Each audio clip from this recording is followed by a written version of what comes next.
పరిశుద్ధమైన మా పరలోకపు తండ్రి, మాకు అనుగ్రహించిన కూటమి కొరకు నీకు వందనాలు. మమ్మల్ని బలపరుచుటకే మీరు చేసే ప్రతి ఏర్పాటు కొరకు కూడా నీకు వందనాలు. ఈ సమయంలో నిజంగా నీ ఆత్మ మాలో పనిచేయనట్టు నీ వాక్యం ద్వారా మాతో మాట్లాడండి. నువ్వు మాట్లాడే దేవుడు, మమ్మల్ని బలపరిచే దేవుడు, గొప్ప దేవుడు, సంరక్షకుడు, నీకు స్తోత్రములు వందనములు చెల్లించుకోవచ్చు. నీ కృప కొరకు కనిపెడతా ఉన్నాం. అగ్నితో కాల్చి వీరి అవసరములు తీర్చండి. యేసునామం మందు వేడుకొంచున్నాను తండ్రి, ఆమేన్. దేవుడు మనకి చాలా చాలా మంచివాడుగా ఉన్నాడు. 19వ కీర్తన చూడండి. దావీదు యొక్క నేత్రాలు ఎప్పుడు కూడా ఎక్కడ ఉంటాయి? 1వ వచనం చదవండి. ఆకాశములు దేవుని మహిమను వివరించుచున్నవి. ఆకాశములు, అందుకే పైకి నేను ఎప్పుడు కూడా పైకి చూస్తూ ఉంటాను. ఆకాశములు మనకు వివరించి చెప్తున్నాయంట. దేన్ని వివరిస్తున్నాయి? దేవుని మహిమ. దేవుని మహిమను వివరిస్తున్నాయి. అంతరిక్షము ఆయన చేతి పనిని ప్రచురపరచుచున్నది. అంతరిక్షం అంటే నీవు చూసే ఆకాశం కంటే ఇంకా పైన ఆయన మహిమను వివరిస్తున్నాయి, ఆయన క్రియలను కూడా వివరిస్తున్నాయి.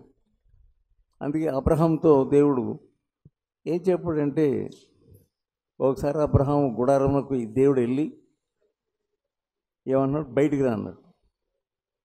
బయటికి రాని ఎడు చూడమన్నాడు.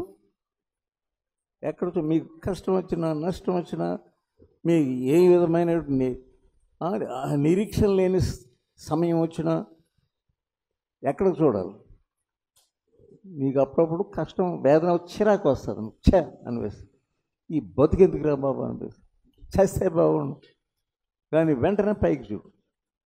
నీ మిద్ది మీదకి వెళ్ళి కిందకి చూడకు. మిద్ది మీదకి వెళ్ళి చెప్పండి, ఎక్కడ చూడకూడదు? కిందకి చూడకు. కానీ ఎక్కడ చూడాలి? పైకి చూడాలి. ఆయన యొక్క మహిమంతా కనబడదు. నక్షత్రాలు మనం అందరూ అన్ని నక్షత్రాలు చూడాలని చాలా చాలా దూరంగా పెట్టాడు. ఈ భూమి కంటే పెద్ద పెద్ద నక్షత్రాలని.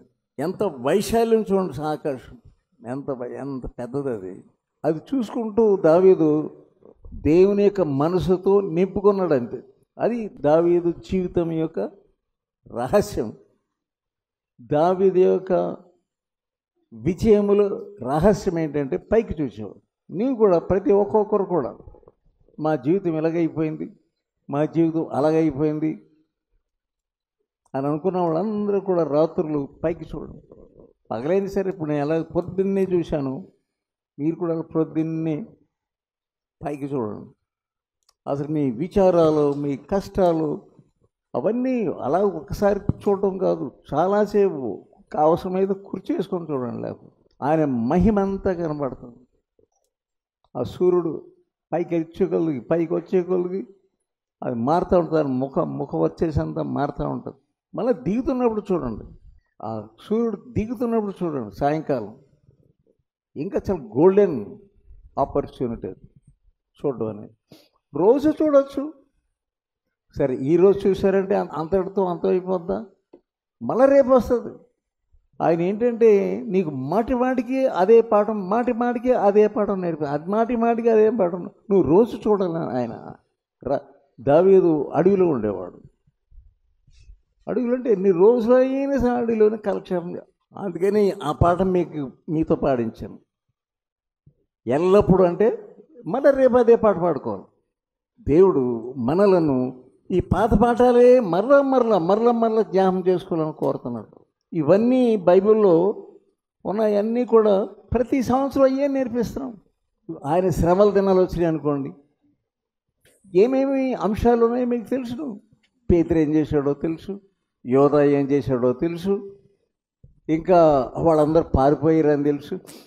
పోయిన సంవత్సరం చెప్పారు, మళ్ళీ ఇప్పుడు ఈ సంవత్సరం కూడా చెప్తారు. చెప్పిన పాఠాలే మరలా చెప్తారు. చెప్పిన పాఠాలే ఎందుకు చెప్పాలి?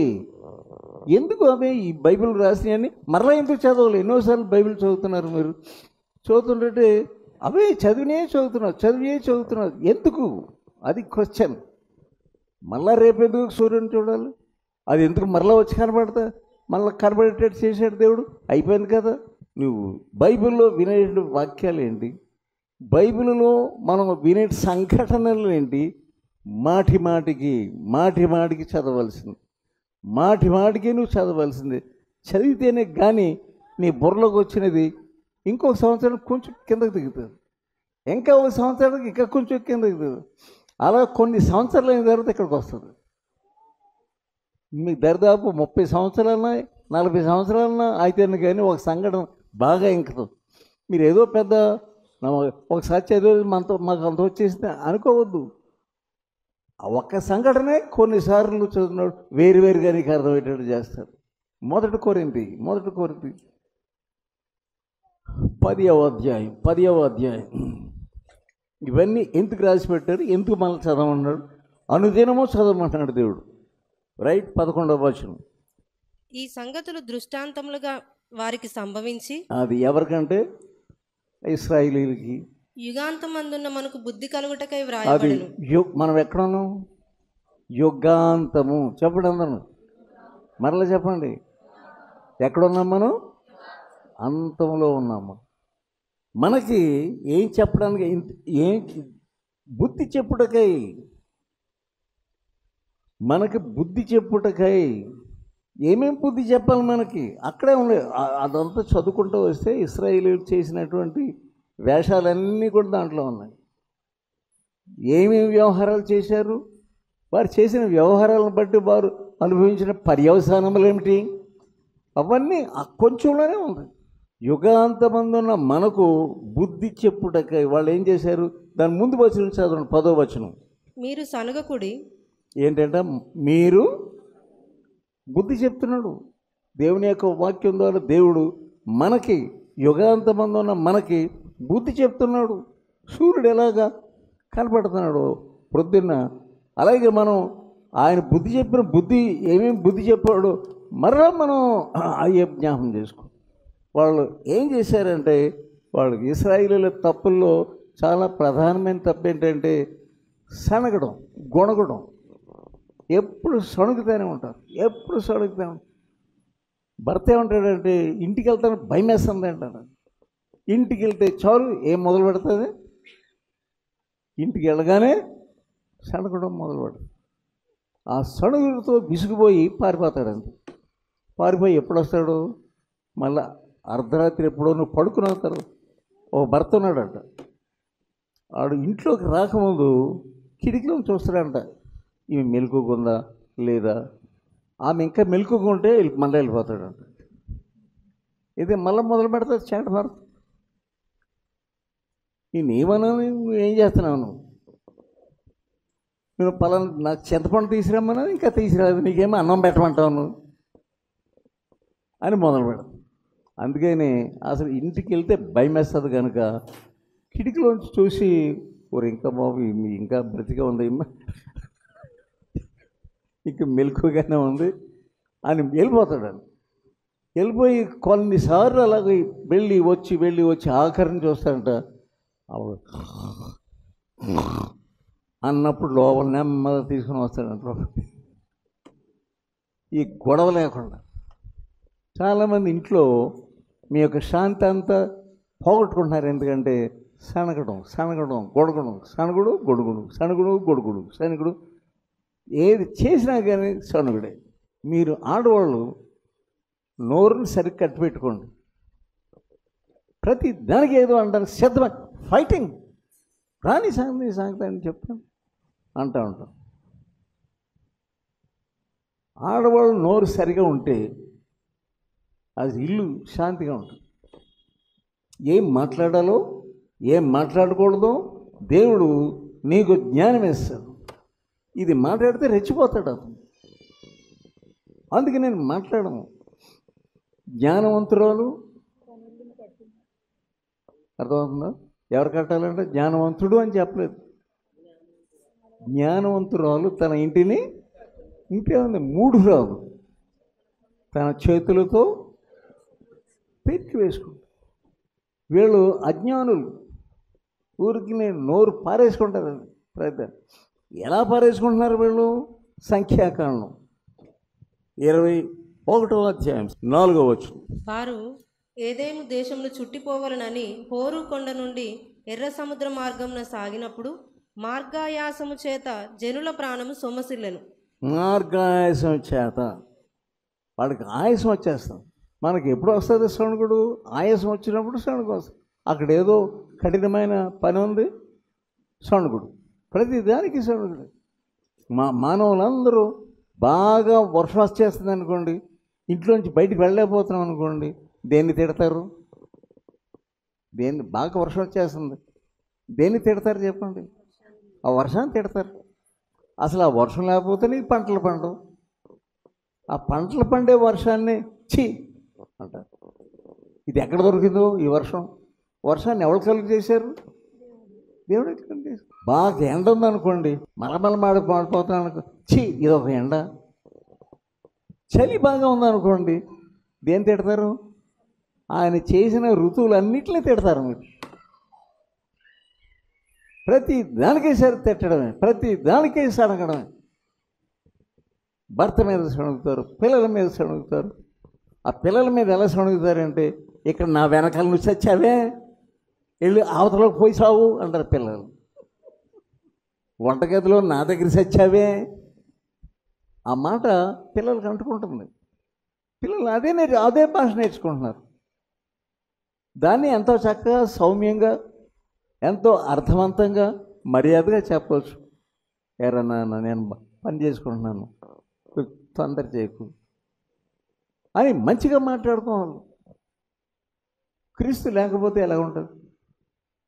పిల్లలతో ఎలా మాట్లాడాలో మీకు తెలియకుండా మీ కుటుంబాన్ని ఎలా కట్టుకుంటారు?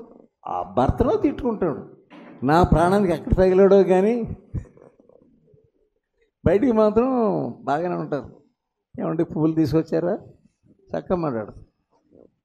బయటికి వెళ్ళిపోయిన తర్వాత మాట్లాడతారు. ఆ పొయ్యి దగ్గరే సైతాన్ని కూర్చొని ఉంటాడు. వాడు పొయ్యి ఎదురుగుండానే కూర్చుంటాడు నేను రేపడానికి. కానీ అతడు రాగానే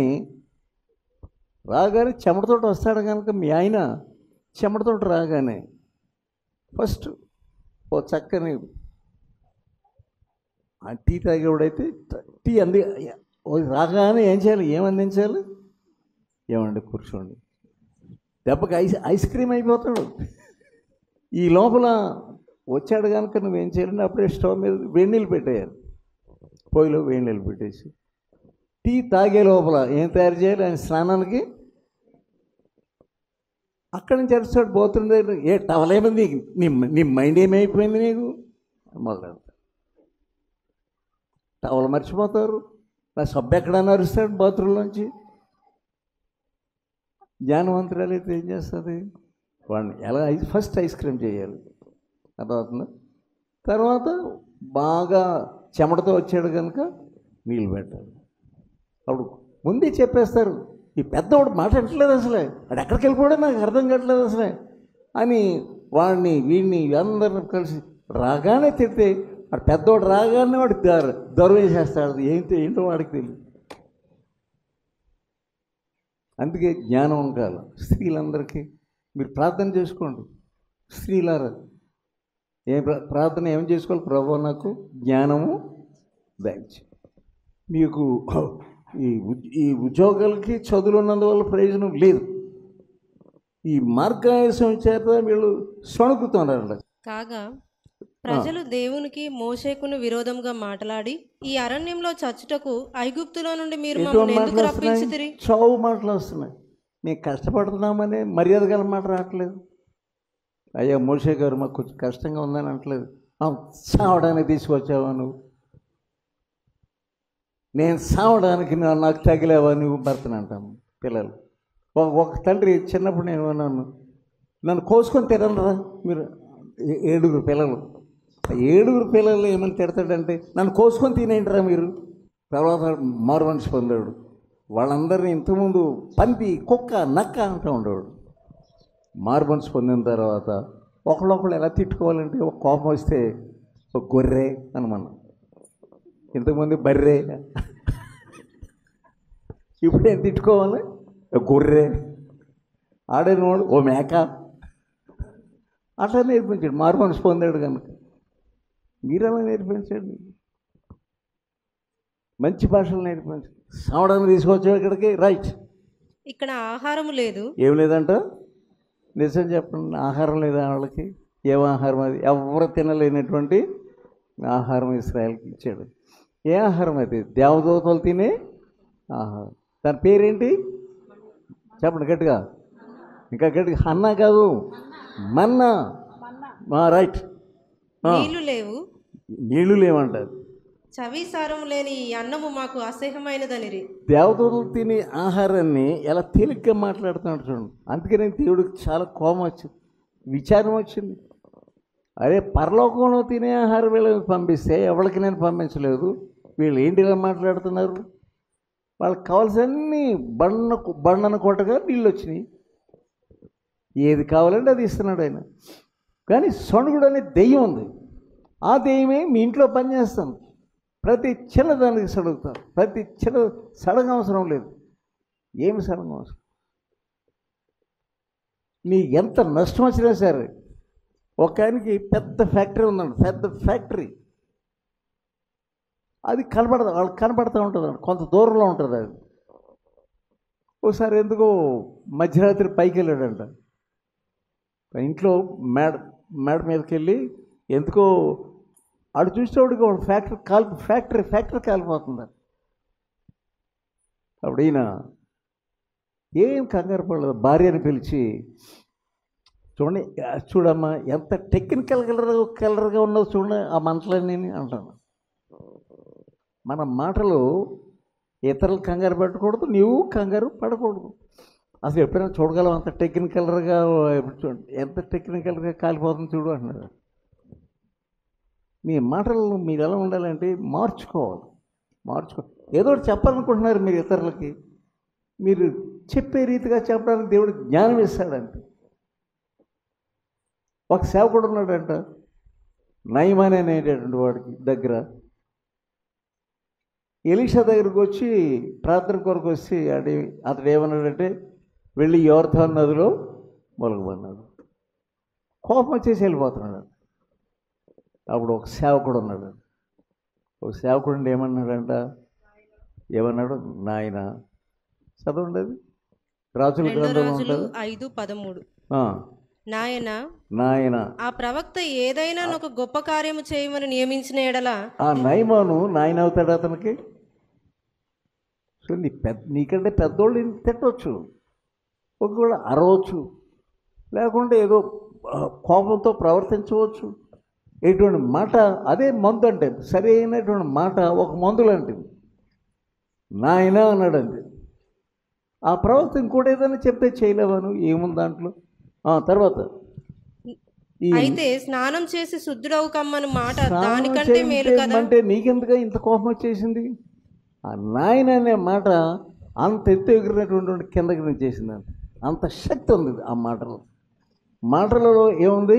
పవర్. మాటలలో ఏముంది? శక్తి. సేవకుడు, మంత్రి కాదు. మీరు అక్కడక్కడ పని చేస్తూ ఉంటారు. కొంతమంది ఆ యజమానులు తిట్టుకుంటూ ఉంటారు. మీ యజమానులు తిట్టుకుంటారు, మాకు కూలి ఇవ్వట్లేదు, అది సరైన అడిగినప్పుడు ఇవ్వడు, వాడు చాలా బుద్ధి లేని వాడు. అలా అనకూడదంట. ఒకవేళ డబ్బులు తర్వాత ఇస్తానని అంటే దేవునికి స్తోత్రం అనండి, లేదా నెమ్మదిగా చెప్పుకోండి అని ఇంకొకరితో చెప్పడం. వీడు ఎప్పుడు ఇంతే, మాకు కావాల్సి వచ్చినప్పుడు డబ్బులు ఇవ్వడం, అలా తిట్టుకోవద్దు. బైబిల్ చెప్తుంది అలా తిట్టుకోకూడదని. మీ మాటల దోషం చాలా ఉంది. మీ మాటల దోషంతో మీ జీవితాలు పాడు చేసుకుంటున్నారు ఇశ్రాయేలీయుల వలె. 6వ వచనం. అందుకు యెహోవా ప్రజలలోనికి తాపకరమైన సర్పములను పంపెను. ఏం పంపించాడంటే యెహోవా? పాములు పంపించాడు. ఒక్క పాము అలా కాటేస్తే వెంటనే చచ్చిపోతాడు, 4-5 నిమిషాల్లో చచ్చిపోతాడు. చూడండి కదా, వాళ్ళు వచ్చినటువంటి శాపం చూడండి, కష్టం చూడండి. సొణుకుడు వలన ఏం తెచ్చుకున్నారు? మరణం తెచ్చుకున్నారు. నీ మాటలు సరిగా లేకపోతే మీ ఇంట్లోకి మరణదూత వస్తాడంతే. నీ భర్తతో ఎలా మాట్లాడుతున్నావు? నీ భార్యతో నువ్వు ఎలా మాట్లాడుతున్నావు?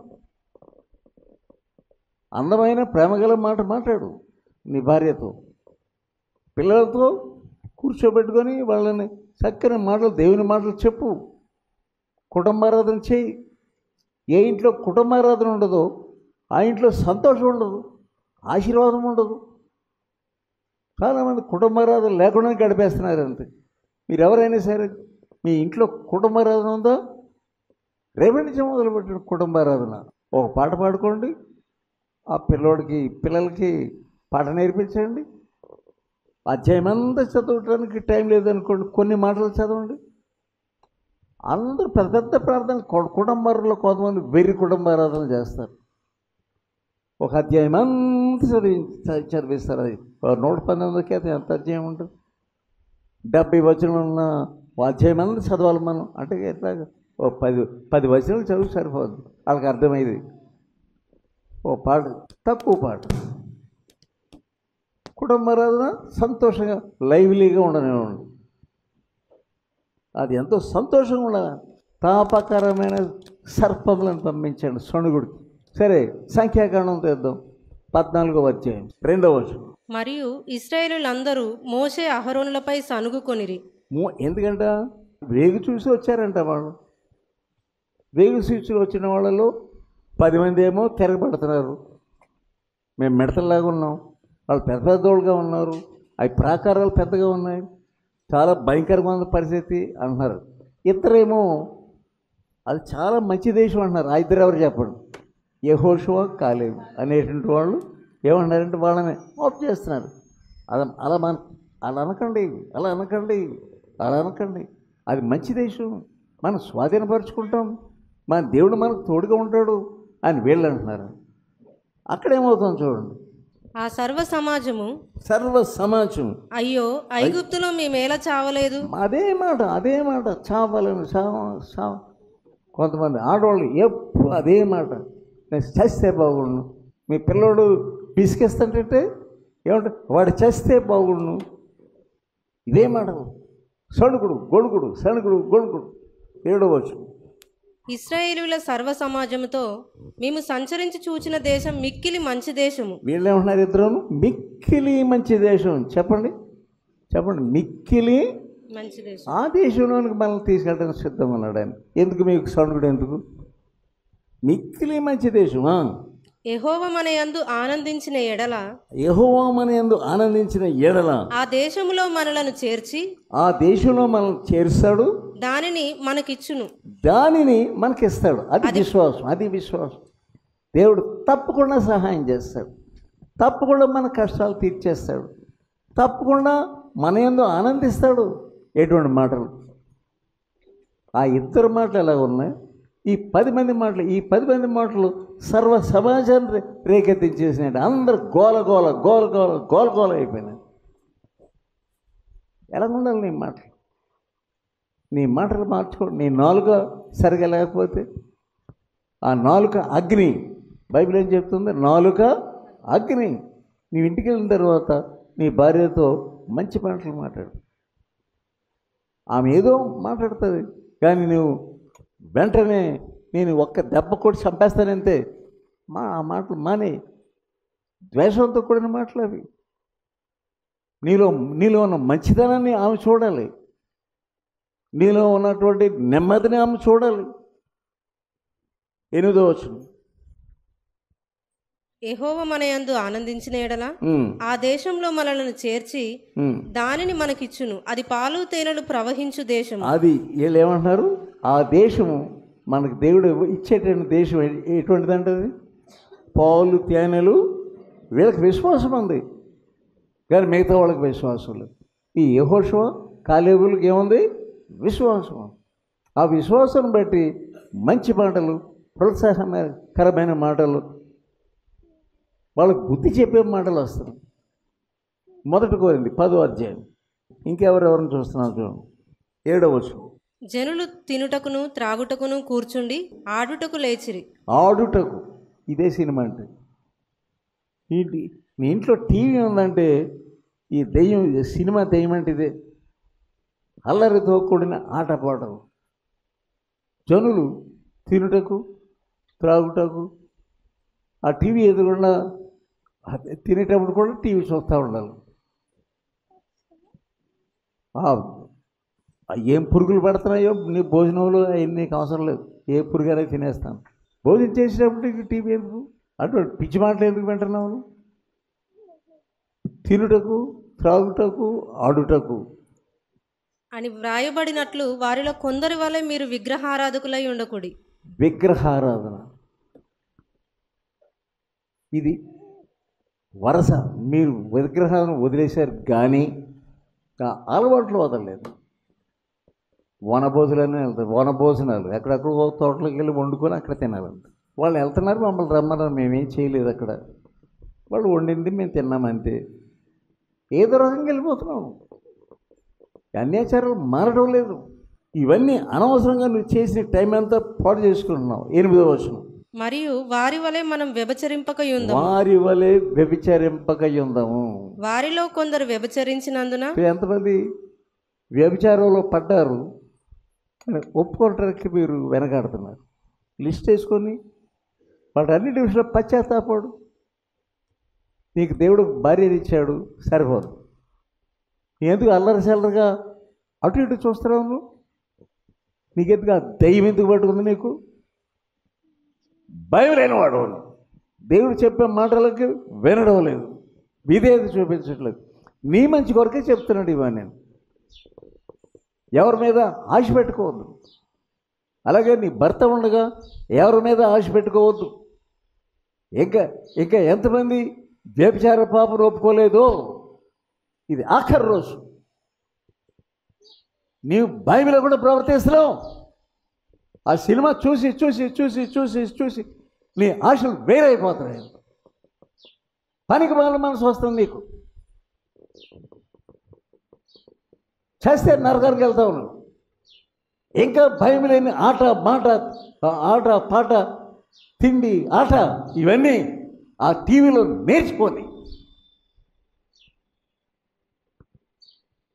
ఒకవేళ అడిగాను నేను, ఎందుకు నువ్వు రావడం మానేసావు? నాకు సినిమా అంటే ఇష్టం అంటాడు. సినిమాలో ఎవరు నాకు ఇష్టం అంటే పలానా వాడు నాకు ఇష్టం అంటాను. ఆడే ఎందుకు నీకు ఇష్టం? ఎంతోమంది ఉన్నారు కదా హీరోస్ అంటే, వాడు మీసాలు చాలా చక్కగా ఉంటాయని అంటున్నాడు. అవి కానీ బుద్ధి ఉందంటారు. అసలు నీకేమైనా బుద్ధి ఉందంటావు? ఇంకా నువ్వు అవన్నీ అలవాట్లు పెట్టుకొని నీ కుటుంబాన్ని అందరూ కూడా పాడు చేసుకుంటావు. కొంతమంది ఈ వ్యభిచార జీవితంలో పడి పిల్లలు నరికేసుకుంటున్నారంతే. పిల్లల్ని తుణుకులు చేసేసి మరిచి వాళ్ళందరూ కూడా పిశాచులుగా చెప్పేస్తారు. అది ఎందుకు ఈ తొందర? మీకు ఈ తొందర నుంచి దేవుడు విడుదల చేయాలనే దేవుడు ఈ మీటింగులు పెట్టాడు. ఎంతకాలం వ్యభిచార కంపులో ఉంటారు. బయట దాంట్లోంచి ఇశ్రాయేలీయులు దేవుని ఎంతో దుఃఖపరిచారు. ఎందుకు దుఃఖపరిచారంటే వ్యభిచారం. వారు వ్యభిచారులై దేవునికి ఇష్టం లేకుండా వాళ్ళు సనగడం, వాళ్ళ ఇష్టానుసారంగా గంతులేయటం అది నేర్చుకున్నారు. అది ఏమైంది అక్కడ? 8వ వచనం, వారిలో కొందరు వ్యభిచరించినందున ఒక్క దినముననే 23,000 మంది కూలిరి. ఒక్క దినమున ఎంతమంది కూలిరంట? చెప్పండి. 23,000 మంది. ఒక్క దినమున 23,000 మంది కూలిరి. రైట్. అది అంత శాపం తెచ్చుకున్నారు వాడు. సరే, ఇవి ఎందుకు రాశాడంటే పౌలు, మీరు కూడా జాగ్రత్తగా ఉండండి. నీ ఇల్లు కూలిపోబోతుంది. వ్యభిచారంలో ఉన్న స్త్రీ నీ ఇల్లు కూలిపోబోతుంది. వ్యభిచారంలో ఉన్నటువంటి ఓ మనిషి నీ ఇల్లు కూలిపోబోతుంది. Be careful. భయం తెచ్చుకో, మానేసేవన్నీ. ఇప్పుడు మనం పేతురు కొత్త నిబంధనలు పాత నిబంధనలు వదిలేద్దాం. ఎందుకు రాయబడ్డాయి? కొత్త నిబంధనలో రాయబడ్డాయి. చెప్పండి. మనకి బుద్ధి, మళ్ళీ చెప్పండి, మనకు బుద్ధి కలుగుటకాయ. మరి ఎందుకు పాత నిబంధన రాశారు? పాత నిబంధనలో కొత్త నిబంధనలు ఎందుకు రాశారు? అది చదువుకొని నీకు బుద్ధి రావాలని. మీలో కొంతమంది స్త్రీలు ఫూలిష్, మీరు బుద్ధి లేని స్త్రీలు. మీరు ఇంకా ఆశలు పెట్టుకొని కుటుంబాన్ని పాటు చేసుకొని నువ్వు ముందు మారు మనసు పొందితే నీ కూతురు మారు మనసు పొందుతారు. ఎందుకు? నీ కూతురు తిరగబడుతుంది, నీకు అర్థం కావట్లేదు. ఇంకా భయపడవా? నువ్వు ఇల్లు కట్టుకో, మీ కుటుంబాన్ని కట్టుకో, సంతోషంగా చేసుకో. నీ చేతులు అవన్నీ ఎందుకు రాశారు పాత మందులు అంటే నీకు బుద్ధి కలగాలని. ఇప్పుడైనా ఈ మీటింగ్ల పేరు ఏంటంటే బుద్ధి తెచ్చుకునే మీటింగ్లు. బుద్ధి తెచ్చుకునే మీటింగ్లు. నువ్వు పెద్దోడువే కానీ, నువ్వు పెద్దలకు కనబడుతున్నావు కానీ బుద్ధి లేని పెద్దవు నీవు, బుద్ధి లేని వాడవు నీవు. ఏమెరగినట్టుగా నువ్వు చాలా పెద్ద మనిషిగా వ్యవహరిస్తున్నావు. నీ ఇల్లు పాడు చేసుకుంటున్నావు, పిల్లలు పాడు చేసుకుంటున్నావు. కనబడడానికి నువ్వు చాలా నైస్గా కనబడుతున్నావు, పెద్ద మనిషిలా కనబడుతున్నావు, భయం లేని వాడుగా ఉంటున్నావు. లోకాసు వార్త 22వ అధ్యాయం పేతురును మనం చూస్తున్నాం. 31వ వచనం. యేసు ప్రభు హెచ్చరించాడండి పేతురు. సీమోను సీమోను, ఏమని హెచ్చరించాడు? సీమోను సీమోను చదువు. ఇదిగో సాతాను మిమ్మల్ని పట్టి గోధుమల వలె జల్లించుట. మిమ్మలను పట్టి. ముందే దేవుడు ఎప్పుడు కూడా హెచ్చరించకుండా ఉండడు. నీవు పడిపోయి కూలిపోయి చచ్చిపోయి నాశనం పొందాలని కాదు, ముందు హెచ్చరిస్తాడు. హెచ్చరిక లేకుండా ఆయన ఉండడు, నాశనం పంపడం. Warning goes before destruction. మీ నాశనం అనేది వెనకాల వస్తుంది, ముందు వార్నింగ్ అనేది వెళ్తుంది. వార్నింగ్, దేవుని యొక్క వార్నింగ్ ముందు వెళ్తుంది. వార్నింగ్ గోస్ బిఫోర్, అంటే ముందే వెళ్తుంది. అండ్ ఆఫ్టర్ దట్ డిస్ట్రక్షన్, ముందే డిస్ట్రాయ్ చేయడు, ముందే మిమ్మల్ని నాశనం చేయడు. యవనస్తురాలా, నీ జీవితం నాశనం అయిపోవడానికి సిద్ధంగా ఉంది, భయం లేకుండా ప్రవర్తిస్తున్నావు. నీ జీవితం బాగు చేసుకుంటాం నీ చేతిలోనే ఉంది, ఏమీ భయం లేదు నీకు. ఇష్టానుసారంగా జీవిస్తున్నావు, నేను నా ఇష్టం అంటున్నావు. నీవు భయం లేదు నీకు. ఎందుకు నీకు భయం లేదు? చచ్చిపోతున్నావు అంటే కూడా భయం లేదా నీకు? నరకం సిద్ధంగా ఉంది నీకు. బుద్ధి చెప్తున్నప్పుడు నువ్వు విను. నీ వెనకాల డిస్ట్రక్షన్ ఉంది, నీ వెనకాల నాశనం ఉంది, కానీ ముందు వార్నింగ్ ఉంది. ఎందుకు? అన్ని సంవత్సరములు 120 సంవత్సరములు ఓడను కట్టాడు నోవా. ఎందుకు కట్టాడు? వాళ్ళందరికీ హెచ్చరిక. ఏంటి హెచ్చరిక? ఏం రాబోతుంది చెప్పండి అందరూ. ఏం రాబోతుంది? జలప్రలయం రాబోతుంది, జాగ్రత్తగా ఉండండి. ఒక్కడు కూడా వినట్లేదు. అలా ఉన్నారు మీరు. నాశనం రాబోతుంది, మీ ఇల్లు పాడైపోబోతుంది, నరకానికి సిద్ధంగా ఉన్నారు మీరు. ఏ మాత్రం కూడా పట్టింపు లేదు, భయం అసలు లేదు నీకు. ఎందుకు ఇదంతా? ఈ కుండలు ఎందుకు ఈ కష్టం? ఎందుకు కరపత్రాలు వేయాలి? ఎందుకు అందరం రమ్మని చెప్పాలి?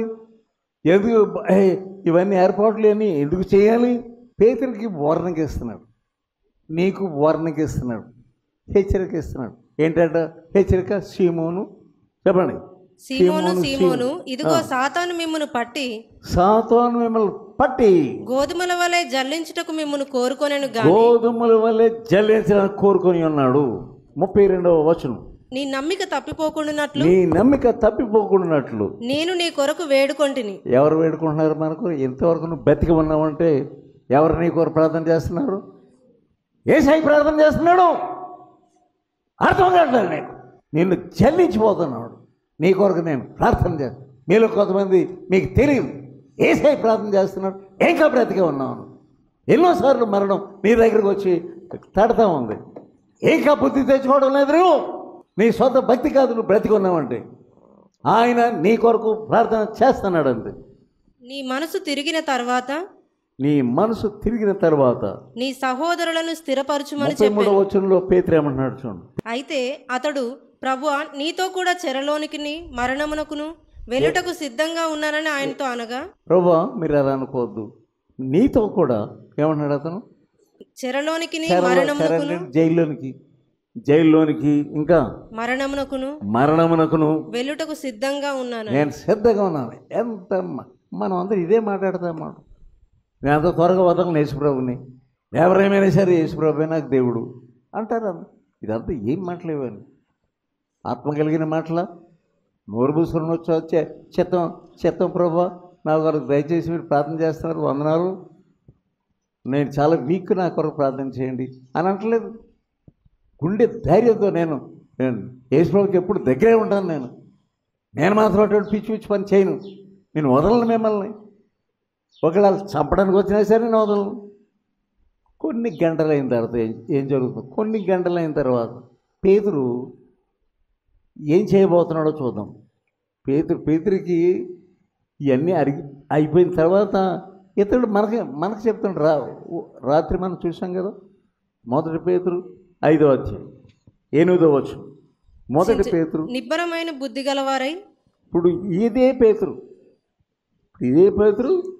మళ్ళీ బోధ చేస్తున్నాడు. అంటే అప్పుడు ఆత్మతో తాకబడలేదు ఇంతకుముందు. మనం కూడా అంతే, ఎన్నో బోధలు చేస్తున్నాం. కానీ మనం ఏం చేస్తున్నాం అంటే బోధకు వ్యతిరేకంగానే ఇప్పుడు బోధ చేస్తున్నాం. కానీ ఇంతకుముందు ఎలా ఉన్నాడు? మనం కూడా జాగ్రత్తగా ఉండాలి. ఒకవేళ నేనే పేతురులకు తయారవుతానేమో అని నువ్వు జాగ్రత్తగా ఉండాలి. యేసుప్రభు ఎందుకు హెచ్చరికిస్తున్నాడో ఈ మధ్యాహ్న సమయంలో నీవు జాగ్రత్తగా ఉండాలి. నిబ్బరమైన బుద్ధి గలవారై మెలకువగా ఉండు. మీ విరోధి అయిన అపవాది, చూడండి, మనకు విరోధి ఎవరు? సైతాను. మీ విరోధి అయిన అపవాది గర్జించు సింహము వలె. ఎలా ఉన్నాడంటే వాడు గర్జించు సింహం వలె. ఎవరిని మృంగుదునా అని వెదుకుచూ తిరుగుతున్నాడు. మన చుట్టూ వెదుకుచూ తిరుగుతున్నాడు. ఎవరిని మృంగేద్దామనేసి. ఎందుకు నీకు భయం లేదు? ఎలాగైనా సరే బాగుంటానని ఎందుకు నీకు ఇటువంటి దురభిమానం వస్తుంది? నీకు ఎలాగైనా నేను బాగానే ఉంటానని ఎందుకు ఆ బలహీనమైన నీకు తెలియనటువంటి మనసు, సైతాన్ మనసుని మీదకి ఎందుకు వస్తుంది? వాడు అందరినీ చూస్తున్నాడు. నేను ఎలాగైనా సరే పడనాను. నువ్వు దురభిమానంతో నువ్వు మాట్లాడుతున్నావు. ఎందుకు దురభిమానం నీకు? ఎందుకు గర్వం? ఎందుకు నీకు? ఎందుకు అహంకారంతో మాట్లాడతావు? నాకు అన్నీ తెలుసు అనుకుంటున్నావు. How is your mind? యేసుప్రభు ప్రక్కనే ప్రతిరోజు ఉంటాడు. ఇతను ఎలా తయారయ్యాడు చూడండి. మార్కు సువార్త 14వ అధ్యాయం 29వ వచనం. అందుకు పేతురు అందరూ అభ్యంతర పడినను ఏమన్నాడు? మళ్ళీ ఊరుకోలేదు, దాంతో ఊరుకోలేదు, ఇంకా ముందుకు వెళ్తున్నాడు. అందరూ వదిలేసినా కానీ, అభ్యంతరపడినా కానీ, నేను అభ్యంతరపడనని ఆయనతో చెప్పగా ఎంత అతనికి సెల్ఫ్ కాన్ఫిడెన్స్ అంటారు దాన్ని. సెల్ఫ్ కాన్ఫిడెన్స్, స్వీయ నమ్మకం. శక్తి లేకపోయినా సరే శక్తి ఉన్నది నటిస్తారు. యేసు అతను చూసి నేటి రాత్రి కోడి 2 మారులు కూయక మునుపే నీవు నన్ను ఎరగనని ముమ్మారు చెప్పేదవని నీతో నిశ్చయంగా చెప్పుచున్నాను. నన్ను ఎరగనంటావురా బాబు, బుద్ధి లేనివాడా? అంత సెల్ఫ్ కాన్ఫిడెన్స్ ఉందా నీకు? అంత ధైర్యం ఉందా నీకు? అంత శక్తి ఉందా నీకు? నేను నిన్ను వార్నింగ్ చేస్తానంటే మెదలకుండా ఉండగా ఇది ఏంటి నాకే శాస్త్రాలు చెప్తున్నావు. చూడు, కొంతసేపట్లో నువ్వేం చేస్తావు? హెచ్చరికలు చేస్తావు. అదేంటండి? నీకు గర్వం ఉంది, లేజినెస్ ఉంది. మీకు ఎన్నిసార్లు బుద్ధి చెప్పినా కానీ అదే మనసు. నేను ఎన్నోసార్లు ఉద్యోగూడాలకు వస్తాను. అక్కడ కూర్చొని మాట్లాడుకుంటారు యవనస్తులు. ఎన్నిసార్లు చెప్పాను యవనస్తులారా, మీరు బుద్ధి లేకుండా మాట్లాడదని ఎన్నిసార్లు చెప్పాను మీకు? ప్రతిసారి చెప్తున్నాను, మీకు వినడం లేదు. అదే లేజినెస్ అంటే. పెద్దవాళ్ళకి చెప్తున్నాను, మీరు ఎందుకు వారికి యవనస్తులకు మీరు మాట్లాడరు? మీటింగ్ అవగానే ఏం చేయాలి చెప్పండి? యవనస్తులు మీతో మాట్లాడుతున్నాను, నేను డైరెక్ట్గా మాట్లాడుతున్నాను మీతో. మీకు బుద్ధి లేదు. ఎవరు చెప్తారు మీకు ఇలాగా? చెప్తున్నాడు కదా అక్కడ యేసుప్రభు చెప్తున్నాడు కదా, నువ్వు ఎలా తయారవ్వబోతున్నావు అంటే ఏడ్చావులేవయ్యా, ఏడ్చావులే, నువ్వు అలాగే అంటున్నావు. నువ్వు వద్దు అని చెప్తున్నప్పుడు మైసమయ్యా మేము కూర్చుంటాం. మీటింగ్ అయిపోగానే మోకరించి ప్రార్థన చేసుకోండి. మీకు ఎవరు చెప్పరు ఇలాగా? చక్కగా మిమ్మల్ని పొగిడి వెళ్ళిపోతారు, పొలహారాలు వేయించుకొని వెళ్ళిపోతారు అంతే. ఇతరేం చేస్తాడు పేతురు? ఎంత వార్నింగ్ విని కూడా లెక్క లేకుండా ప్రవర్తిస్తున్నాడు. లోకాసు వార్త 22వ అధ్యాయం 32 వచనం మళ్ళీ చదువుదాం. నీ నమ్మిక తప్పిపోకుండానట్లు నేను నీ కొరకు వేడుకొంటిని. గెత్సేమనెలో కూడా అదే గెత్సేమనెలో కూడా అదే అయ్యేది. వాళ్ళు నిద్రపోతున్నారు, వచ్చి చెప్తున్నాడు, శోధనలో ప్రవేశించుకున్నట్టు. ఎన్నిసార్లు చెప్పాలి? శోధనలో ప్రవేశించుకున్నట్లు మెలకువగా ఉండి ప్రార్థన చేయుడు. మీరు మీటింగ్ అయిపోయిన తర్వాత కొంతమంది యవనస్తులు కలిసి ప్రార్థన చేసుకోండి, బుద్ధి వస్తుంది నీకు. ఎంతకాలం బుద్ధి లేకుండా ఉంటాను, ఎన్ని సంవత్సరాల నుంచి చెప్తూ ఉండాలి. ప్రతి సంవత్సరం చెప్పడమే. అర్ధరాత్రి 11:30 అక్కడ ఆహాహా ఓహో అని మాట్లాడుతూ ఉంటారు. దేవుడు విచారపడటం లేదు. మీరు ఇక్కడ ఇది ప్రార్థనా మందిరం అనబడను అని ముందే చెప్పాను నీకు. ఎప్పుడైతే ప్రతిసారి వచ్చి చెప్తున్నాను మీకు ఏం కాలం వినడం లేదు. నువ్వు చెప్పడం వెంట మేము వెంట విననుకుంటున్నారు. మీరు దేవుడు మిమ్మల్ని అడగబోతున్నాడు. నీకు నాకు సాక్షి దేవుడే. It's serious matter. This is serious matter. ఏమి విన్నాము, దాని గురించి ఏమి సరి చేసుకోవాలి. సెల్ఫ్ కాన్ఫిడెన్స్, మీ మీద మీకు నమ్మకం. అంతే. మేము ఎలాగైనా బాగైపోతాం, మేము ఎలాగైనా పైకి వెళ్ళిపోతాం. పేతురు అలాగే చేస్తున్నాడు. ఎంత చెప్పినా సరే అతను నేను బాగానే ఉంటాను అనుకుంటున్నాడు. 54వ వచనం ఏం జరుగుతుంది చూద్దాం. 22వ అధ్యాయం లోక. వారు ఆయనను పట్టి ఈడ్చుకొని పోయి ఆయనను పట్టి ఈడ్చుకొని పోయి ఈడ్చుకొని వెళ్ళిపోతున్నారంట. ఏసై ప్రధాన యాజకుని ఇంటిలోనికి తీసుకొని పోయిరి. ఎక్కడ తీసుకెళ్ళిపోయారు చెప్పండి. ఎక్కడ తీసుకెళ్లారు? ప్రధాన యాజకుని ఇంటి ముందుకు తీసుకెళ్లారు. పేతురు దూరముగా వారి వెనుక వచ్చుచుండే. పేతురు వస్తున్నాడు, యేసుతో వస్తున్నాడా? లేదు. ఎక్కడున్నాడు అతను? దూరంగా వస్తున్నాడు. అప్పుడే దూరం అయిపోయాడు అతను ఏసై. మరి నీ వెంటే ఉంటానన్నవాడు. పాటలు మాత్రం పాడతారు. ఏం పాట? నీ వెంటే ఉంటే ఏం పాటలు చెప్పండి. ఇప్పుడు వీళ్ళు పాడేస్తున్నారు. నాకు చాలు ఏసయ్యా. ఎంత అబద్ధాలు పాడుతున్నారు మీరు.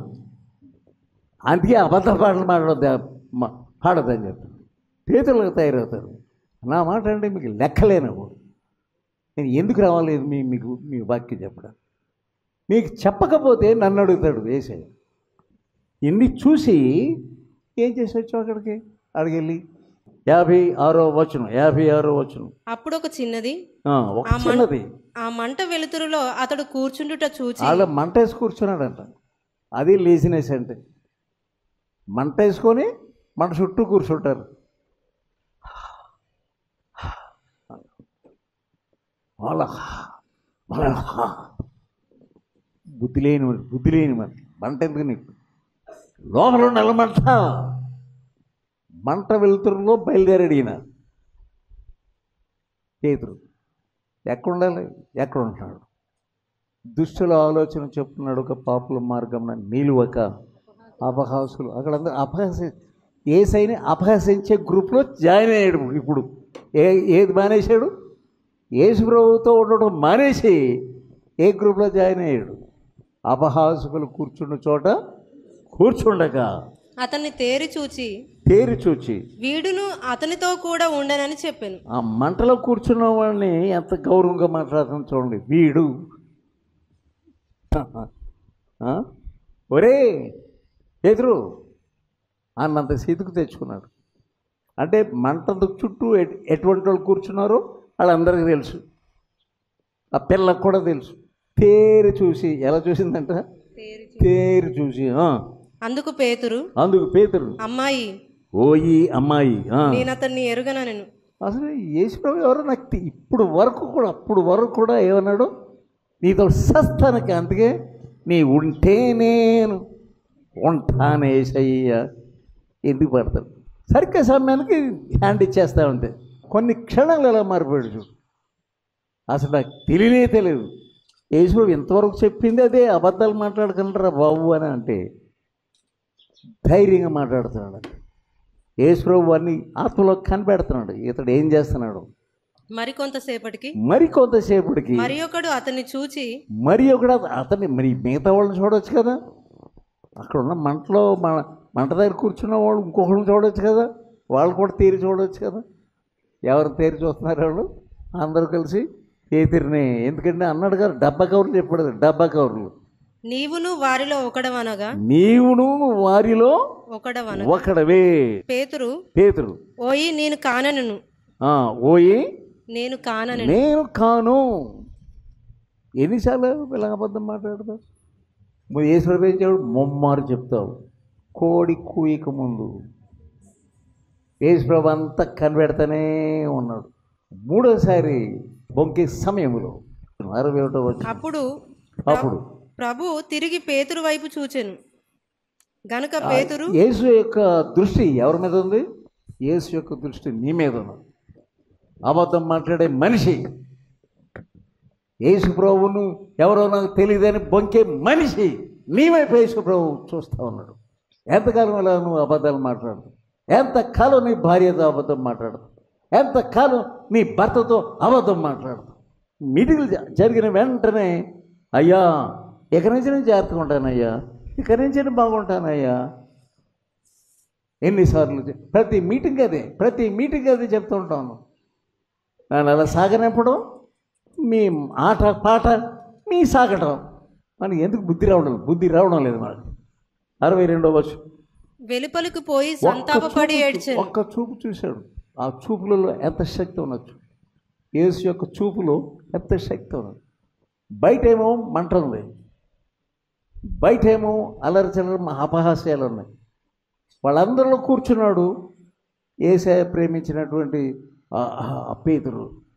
అందరినీ కాకుండా ఇక్కడ నుంచి యేసు ఇక్కడేమో విమర్శ చేయబడుతున్నాడు. తీర్పులను తీసుకొచ్చారు. యేసయ్య బయటికి ఎలా చూశాడు? అది గాయాలతో కొట్టేశారు, రక్తం కారుచు ఎవరి వైపు చూశాడు? యేసయ్య అన్ని దెబ్బలు తిని కూడా పేతురుని ఎంత ప్రేమించాడు. ఆ చూపుతో పేతురు కూడా ఎవరి వైపు చూస్తున్నాడు? యేసయ్య వైపు. ఇద్దరు చూపులు కలుసుకున్నాయి. వెంటనే తన హృదయం పగిలిపోయినది. జ్ఞాపకం చేసిన నేను ఏమన్నాను? యేసు ప్రభుతో ఏమన్నాను నేను? అవన్నీ జ్ఞాపకం వచ్చేసి ఏం చేశాడు అతను? 62వ వచనం. ఏం చేశాడు అతను? వెలుపలకు పోయి సంతాపపడి బయటికి వెళ్ళిపోయాడు. అప్పుడు వరకు యేసు ప్రభు చూపు పడే వరకు కూడా అక్కడే ఉన్నాడు. యేసు ప్రభు చూపులో ఎంత శక్తి ఉందంటే, నేను బయటికి చేయగలను, చూలో నుండి నేను దూరం చేయగలను. వెళ్ళి గోడకేసి కొట్టుకుంటున్నాడు తను. ఎందుకు నేను ఇలా చేసి, దేని కొరకు ఇలా చేసి? నా గర్వం, నా దురభిమానం. అందుకే దావీదు ఏం ప్రార్థన చేసుకుంటున్నాడు? 19వ కీర్తన 13వ వచనం. దురభిమాన పాపములలో పడకుండా. దురభిమాన పాపం. నీకు వెళ్ళొద్దు అంటే వెళ్తావు. అక్కడ మాట్లాడకూడని మాటల్లో పడతావు. నేను ఎలాగైనా సరే బాగుంటాను. ఏమిటి ఇదంతా? దేవుడు నీకు చెప్పాడా నేను అడిగితే మాట్లాడు. దేవుడు ఏం మాట్లాడుతున్నాడు నీతోటి? మాట్లాడు. మీ పెళ్ళిళ్ళు కార్యం చేస్తున్నారు, ఏమేమో చేసేస్తున్నారు, దేవుడు ఏం చెప్తున్నాడు అంటే మాట్లాడరు. తర్వాత ఎలాగైనా బాగు చేసేసుకుంటానండి నా భర్తను అంటారు. ఏమిటి పిచ్చి భక్తి ఏంటి నీకు? నేను ఎలాగైనా బాగు చేసేసుకుంటాను నా భర్తను. వాళ్ళు ఎలాగైనా బాగు అయిపోతారు. ఇవన్నీ దేవుడు నీకు చెప్పాడా? వెళ్ళమని, ఇవన్నీ చేయమని చెప్పాడా? రోమా 12:2 వచనం. మీరు ఈ లోక మర్యాదను అనుసరింపక. పెళ్ళిళ్ళకి రమ్మంటూ వెళ్ళడం లోక మర్యాద. పెళ్ళిళ్ళకి వెళ్ళకూడదని చెప్పను. ప్రభుని అడగండి, ప్రభు నేను వెళ్ళనా వద్దా? లోక మర్యాదను అనుసరింపక ఉత్తమమును అనుకూలము సంపూర్ణమైన దేవుని చిత్తమేదో పరీక్షించి తెలుసుకోనండి. మీ మనసు మారి నూతన మగుట వలన. అలాగ తెలుసుకోవాలంటే ఫస్ట్ నీ మనసు పూర్తిగా మారిపోవాలి. తర్వాత నూతన మగుట వలన రెన్యూడ్ రైట్. తర్వాత రూపాంతరం పొందుడి. పూర్తి చిత్తం ఏంటో కనుక్కొని అప్పుడు చేయి. కట్టేయాలంటే కట్టేయడు, చేసేద్దామంటే చేసేయడు, వాళ్ళ ఇంటికి వెళ్ళిపోవాలంటే వెళ్ళిపోవడం. ఏమిటి ఇదంతా? నీకును మిగతా వాళ్ళకి తేడా ఏంటి? శిష్యుడు అంటున్నావు, శిష్యురాలు అంటున్నావు. దావీదు ఏమని ప్రార్థన చేసుకున్నాడు చూడు. 51వ కీర్తనలో దావీదు పాపంలో పడి పశ్చాత్తాపడుతున్న సమయంలో ఏమని ప్రార్థన చేసుకుంటున్నాడు? 17వ వచనం. విరిగిన మనసే దేవునికి ఇష్టమైన బలులు. అందరూ దాన్ని నోట్ చేసుకోండి. విరిగిన మనసే దేవునికి ఇష్టమైన బలి. దేవా విరిగి నలిగిన హృదయమును నీవు అలక్ష్యము చేయవు. విరిగి నలిగిన హృదయం అలక్ష్యం చేయు. పేతురు పగిలిపోయాడు. ఎంత నా యజమానుడు ఎంత బతిమాలి, ఎంత ప్రార్థన చేసి నా కొరకు ఎన్ని హెచ్చరికలు ఇచ్చాడు. ఎంత దుర్మార్గుడు నేను, ఎంత భయంకరుడు నేను. ఏసై నిన్ను వదలడానికి ఆయనకి ఇష్టం లేదు. పడినా ఇంకా బతికని ఉంచాడు. ఇర్మియాను ఒకసారి వీళ్ళు ఎవరు నా మాట వింటలేదు ప్రభా అని ఏడుస్తున్నాడంట ఇర్మియా. ఎంత చెప్పినా వింటలేదు. ఒకసారి నడు అని బయటికి తీసుకెళ్ళాడు. కుమ్మరింటికి వెళ్తున్నప్పుడు కుమ్మరి ఏం చేస్తున్నాడంట? సారిపై పని చేస్తాడు. ఈ లోపల అతను తయారు చేసిన పాత్ర కింద పడింది. ఏం చేశాడు? ఆ జిగటమన్ను మరలా తీసుకొని నువ్వు పడిపోయావు. ఇప్పుడు ఈ కోటలో దేవుడు ఏం చేస్తున్నాడు? నేను మరలా తీసుకొని కుమ్మరి తనకు యుక్తమైనట్టుగా దానితో మరి ఒక కుండ చేసి ఉండేటట్టుగా ఒక పాత్రను this Peter was in potters hand నలగొట్టాడు. బాగా ఏసై నలగొట్టి పడేసాడండి. ఇప్పుడు కొత్త పాత్ర. ఆ కొత్త పాత్ర అయిన తర్వాత ఏమంటున్నాడంటే, మీరు స్వస్థ మనసు కలిగి కంగారు పడి ఏదో ఆ కబుర్లు ఈ కబుర్లు చెప్పదు. దేవుని శ్రద్ధలు కూర్చో, పశ్చాత్తాపడండి. పేతురు వాళ్ళే హృదయం పూర్తిగా పగిలిపోయి కూర్చోండి. దేవుడిని కొత్త పాత్రగా చేయబోతున్నాడు. ప్రార్థన చేసుకోండి.